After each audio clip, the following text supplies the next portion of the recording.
प्रदर्शनी समझते हैं। जैसे हम सभी स्कूल में पढ़ने जाते हैं तो हमारा एक लक्ष्य होता है कि हमें डॉक्टर बनना है, इंजीनियर बनना है। वैसे ही ये प्रजापिता जो ब्रह्मा कुमारी विश्वविद्यालय है, इसमें भी जो हमारा लक्ष्य है वो है नर ऐसी करनी करे जो नारायण बने और नारी ऐसी करनी करे जो लक्ष्मी बने। तो मनुष्य से देवता बनने का लक्ष्य है हमारा, और ये लक्ष्य देने वाले या ऐसी सुंदर दुनिया की स्थापना करने वाले वो परमपिता परमात्मा है, जिनके बारे में आगे हम समझेंगे कि जो एक यूनिवर्सल ट्रुथ है कि God is one, God is truth.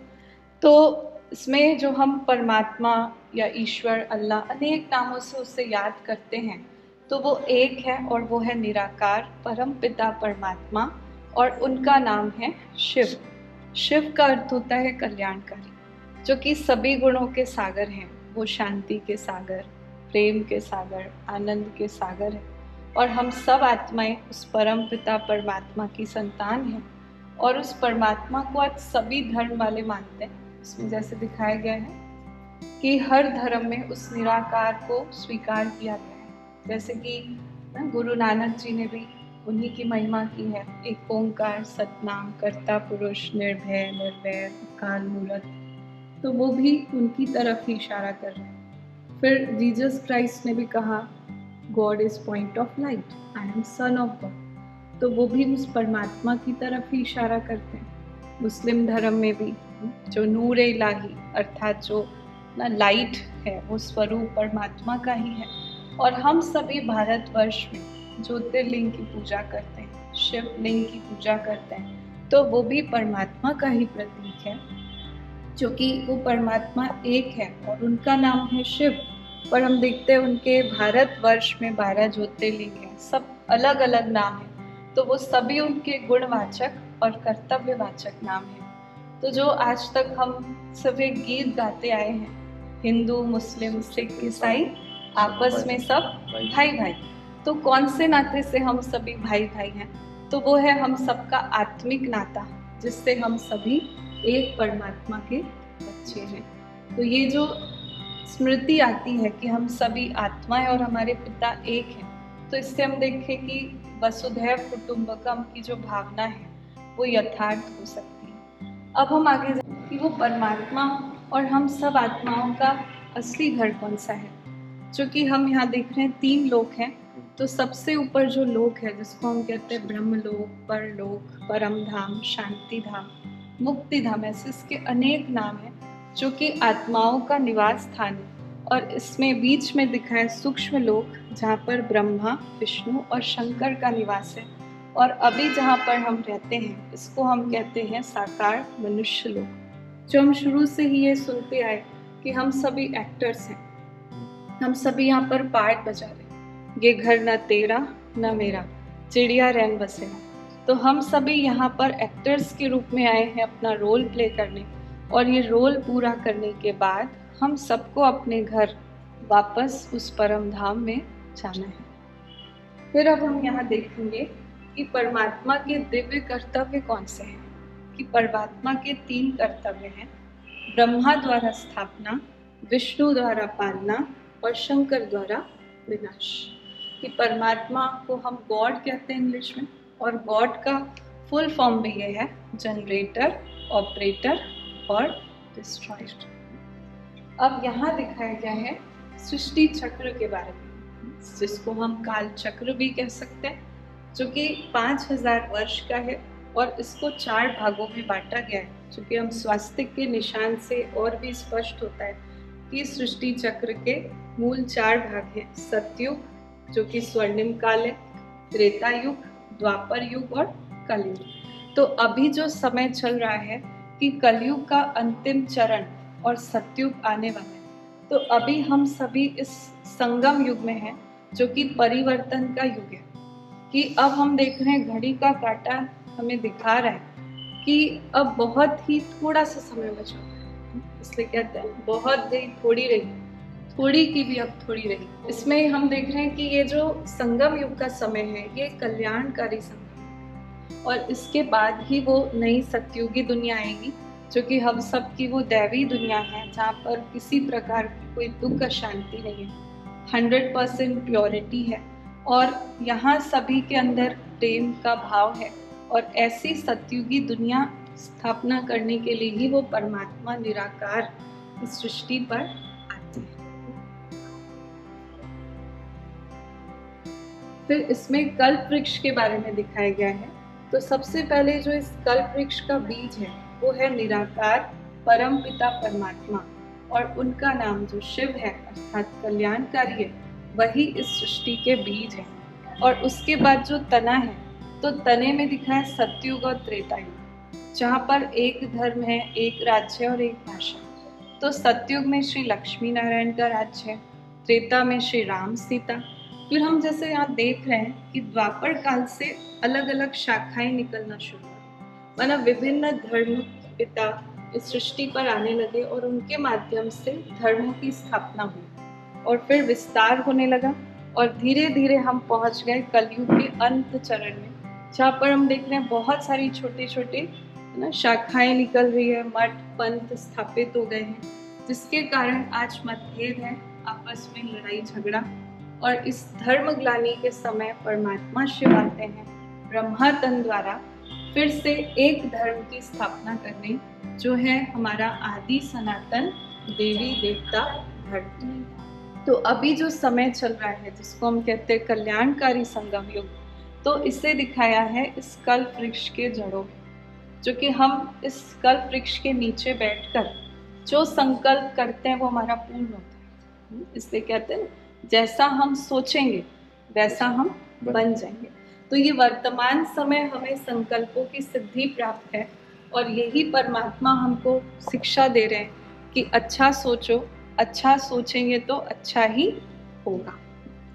फिर यहाँ दिखा है कि कैसे जो भारत हमारा जो सोने की चिड़िया कहलाता है, जिसमें कि हम सुख शांति से भरपूर थे, तो ऐसी जो पावन दुनिया थी हमारी भारत भूमि, उसका पतन कैसे हुआ, जहाँ पे दिखा है 84 जन्मों की कहानी ना। जो भारत था सोने की चिड़िया, पर आज क्या बन गया है, लोहे की चिड़िया। तो इसमें हम देखते सबसे पहले जो सतयुग था उसमें श्री लक्ष्मी नारायण का राज्य था, जहाँ पे सभी आत्माएं 16 कला संपूर्ण थी, संपूर्ण निर्विकारी थी और यहाँ की जनसंख्या थी 9 लाख।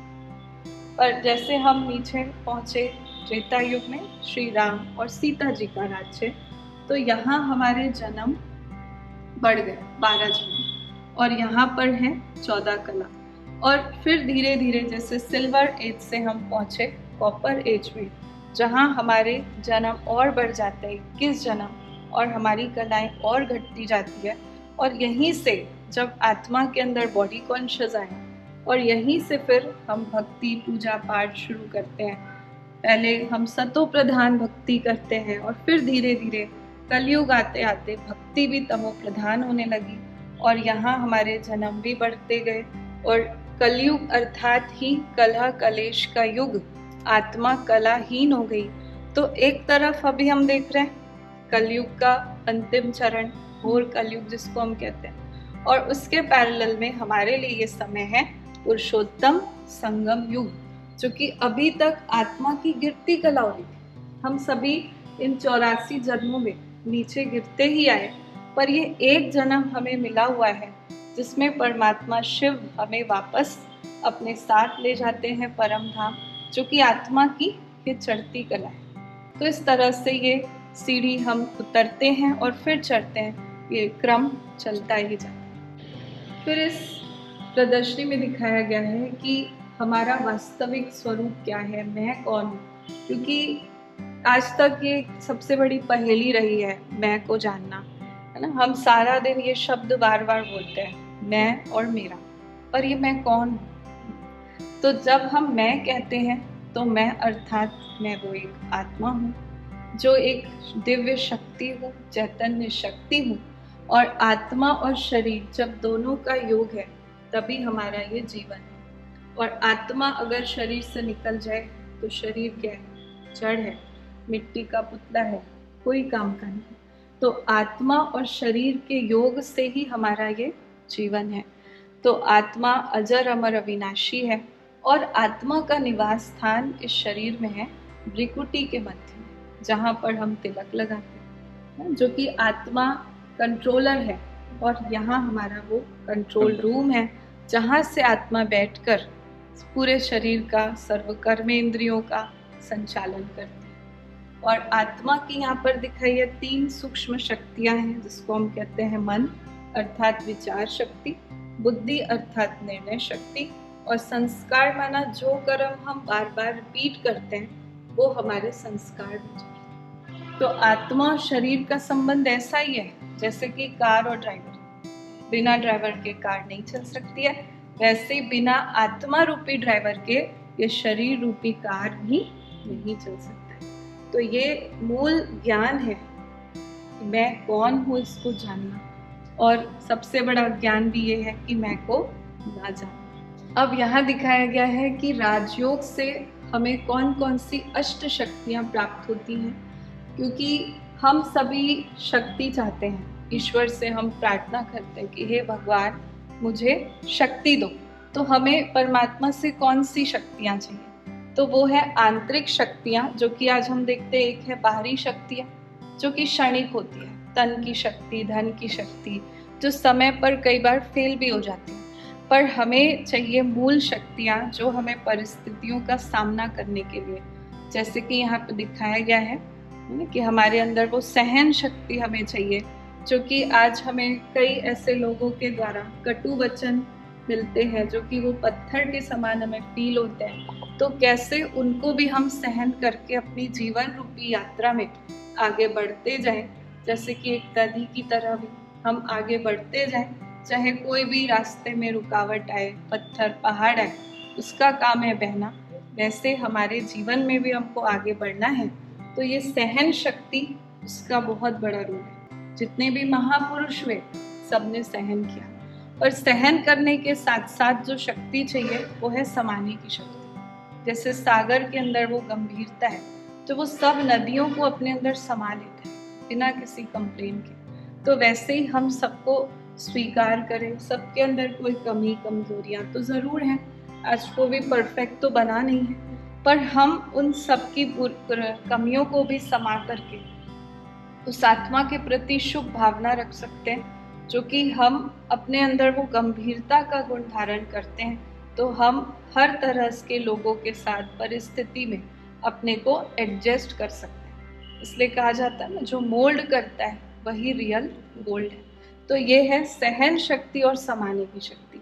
अब उसके साथ चाहिए हमारे अंदर परखने की शक्ति, जो कि यहाँ पर दिखाया कि एक जौहरी जो होता है वो परख लेता है असली क्या है और नकली क्या है। तो ऐसे ही हम भी सामने वाले को परख पाते हैं, उसका भाव क्या है, उसका मतलब क्या है, और हम जीवन में कभी भी इस गुण की, इस शक्ति से कभी भी हम धोखा नहीं खा सकते, क्योंकि जब हम सामने वाले को नहीं परख पाते हैं तो कई बार हम धोखा खा लेते हैं और उसके बाद हमें बहुत पश्चाताप भी होता है। तो परमात्मा से हमारी बुद्धि में वो दिव्यता आती है, हमारे अंदर परखने की शक्ति आती है, और जितनी अच्छी हमारी परख शक्ति होती है उतना ही अच्छा हमारा निर्णय करना। तो ये निर्णय करने की शक्ति भी हमारे अंदर राजयोग से आती है कि हम अपने जीवन में कोई भी डिसीजन बिना किसी कंफ्यूजन के ले सकते हैं। क्योंकि आज अक्सर करके व्यक्ति कंफ्यूज होता है कि करे कि नहीं करे, क्या करे, और इसलिए वो बार बार दूसरों से सलाह लेते हैं क्योंकि वो खुद असक्षम है। तो ये जो बुद्धि का बैलेंस, स्थिरता, ये राजयोग से हमें शक्ति मिलती है कि जब हमारी बुद्धि स्थिर होती है, शांत होती है, तब हम अपने जीवन में सही निर्णय कर पाते हैं। और उसके बाद है सामना करने की शक्ति। आज हम देखते हैं व्यक्ति के जीवन में अनेक परिस्थितियां आती है, पर वो परिस्थितियां उसके वश में नहीं है। परिस्थिति अर्थात जो बाहर से आई हुई स्थिति है, पर ये राजयोग हमारी स्वस्थिति को मजबूत बनाता है। जो आज हमारे सामने जो भी पेपर है, चाहे बिजनेसमैन है, चाहे एक स्टूडेंट है, सबके सामने अलग अलग परिस्थिति है। जो कि इस चित्र में दिखाया कि आज हमारे कोई निकट के संबंधी की मृत्यु हो जाती है, जो कि हमारा बहुत प्रिय होता है, जिससे बहुत अटैचमेंट होता है। तो ऐसी परिस्थिति में व्यक्ति बहुत हलचल में आ जाता है, उसके अंदर बहुत सारे नेगेटिव थॉट्स आने लगते हैं, डिप्रेशन में वो चला जाता है। पर राजयोग हमें ऐसी परिस्थितियों में भी सामना करने की शक्ति, जो कि एक स्थिरता की शक्ति, जो कि आत्मचिंतन से, आत्मज्ञान से हमारे अंदर आती है। और वो शक्तियों से ऐसा लगता है जैसे कि जो बड़ी से बड़ी बात भी, वो पहाड़ भी क्या बन जाता है, राई बन जाता है। और उसके बाद है सहयोग करने की शक्ति। जैसे यहाँ पर हम देख रहे हैं कि सभी ने मिलकर के पर्वत को उठा लिया, अर्थात कोई भी बड़ा कार्य वो मिलकर ही हो सकता है जहाँ पे संगठन की शक्ति हो। तो ये सहयोग की शक्ति भी हमारे अंदर आने लगती है, क्योंकि परमात्मा एक ऐसी दुनिया बनाने आए हैं जहाँ पर सभी देवता होंगे, और देवता अर्थात जो देने वाले हैं। और ये गुण हमारे अंदर अभी से आता है कि जो कुछ हमें प्राप्तियाँ हुई है वो हमें दूसरों को देना है। जो हमें गुण, ज्ञान, शक्तियाँ मिली हुई है वो हमें दूसरों को देना है, और यही मानव जीवन का संपूर्ण लक्ष्य है। तो यहाँ देखिए सहयोग शक्ति अर्थात जो कि परमात्मा भी सृष्टि पर आए हुए हैं इस कलयुगी रूपी पहाड़ को उठा। तो हम सब भी जब अपनी एक उंगली लगाते हैं तो ये है कि सतयुगी दुनिया के निर्माण में हम भी अपना एक सहयोग देते हैं स्वपरिवर्तन से, क्योंकि ये मूल यहाँ का मंत्र है कि स्वपरिवर्तन से ही विश्व परिवर्तन आएगा। आज सब सोचते हैं कि ये बदले वो बदले, पर सबसे पहले मुझे बदलना है। तो ये बात यहाँ पर हमें बहुत अच्छे से समझ में आती है कि हमें किसी को चेंज नहीं करना है, चेंज केवल मुझे खुद को करना है। और उसके बाद है विस्तार को संकीर्ण करने की शक्ति, जो कि हम सबसे अच्छा सीख सकते हैं कछुए से। कछुआ हम देखते हैं जब चाहे तब अपने को समेट लेता है। तो ऐसे ही हम भी कर्म क्षेत्र पर हैं, तो कर्म करते समय विस्तार में आते हैं, पर जैसे ही कर्मों से निवृत्त हुए हम अपने आप को समेट करके उस परमात्मा की याद में बैठ जाएं। जो कि आज हम देखते कोई कई बार छोटी छोटी बातों का बहुत ज़्यादा विस्तार करना, उसका बहुत ज़्यादा चिंतन करना, इसमें बहुत सारा समय और शक्ति वेस्ट हो जाती है।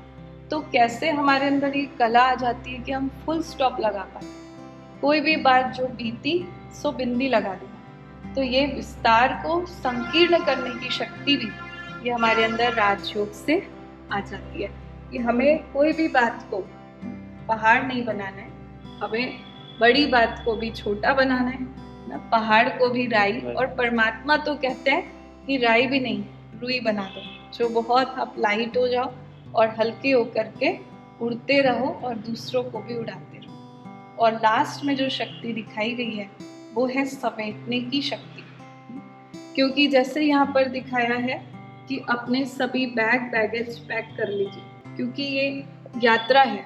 जैसे हम उस यात्रा में अपना सामान पैक करके ले जाते हैं, तो ऐसे ये जीवन भी एक यात्रा है जिसमें हमें क्या करना है, अपने जो भी अच्छे कर्म और अच्छे संस्कारों को, अच्छी सोच को, जो कि हमारे सच्चे साथी हैं, इसको अपने साथ ले जाना है। क्योंकि परमात्मा आए हम सबको वापस ले जाने के लिए, तो इसलिए अपने उस यात्रा में भी हमें अपने आप को अब समेट लेना है।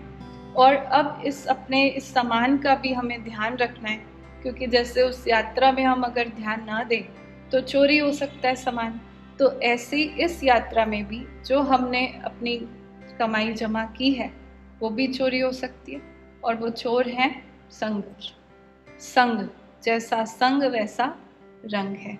तो इस तरह से परमात्मा से हमें ये अष्ट शक्तियाँ इस राजयोग के अभ्यास से प्राप्त होती है, और इससे हम अपने जीवन में हर क्षेत्र में सफलता प्राप्त कर सकते हैं। चाहे वो अपने स्व परिवर्तन के लिए, जो हम अपने आदतों को, संस्कारों को जो समाप्त करना चाहते हैं, तो ये शक्तियाँ हमको बल देती हैं। चाहे वो अपना कार्य क्षेत्र है और चाहे वो हमारा पारिवारिक जीवन है, हर क्षेत्र में हमें सफलता मिलती है इन शक्तियों के आधार से। अच्छा, ओम शांति।